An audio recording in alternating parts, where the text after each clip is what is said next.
श्रीगुरुभ्यो नमः।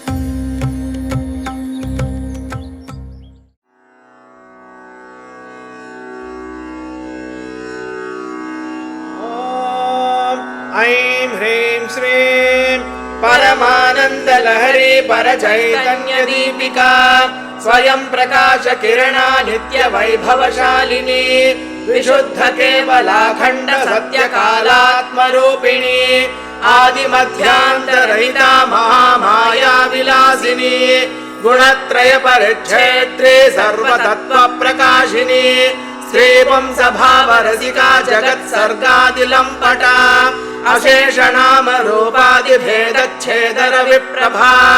अनादिवासनारूपा वासनोद्यत्प्रपञ्चिका प्रपञ्चोपशम प्रौढा चराचर जगन्मयी समस्त जगदाधारा सर्वसञ्जीवनोत्सुका भक्तचेतो मयानन्त स्वार्थ वैभव विभ्रमा सर्वाकर्षण वश्यादि सर्वकर्म दुरन्धरा विज्ञान परमानन्द विद्या संतान सिद्धिदा आयुरारोग्य सौभाग्य बल श्री कीर्ति भाग्यदा धन धान्य मणि वस्त्र भूषा लेपन माल्यदा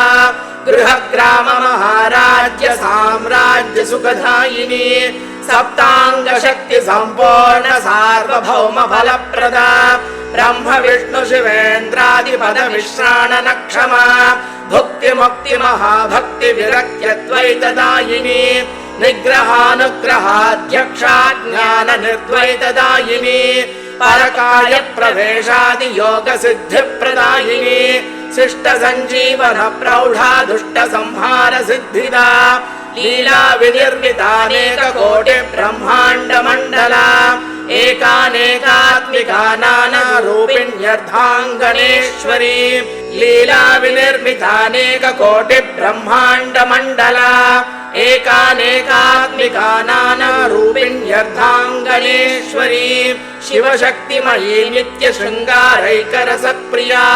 तुष्टा पुष्टा परिच्छिन्ना नित्य यौवन मोहिनी समस्त देवता रूपा सर्वदेवाधिदेवता देवर्षि पितृसिद्धादि योगिनी भैरवात्मिका निधि सिद्धिमणि मुद्रा शस्त्रास्त्रायुध भासुरा छत्र चामर वादित्र पताका व्यजनाञ्चिता।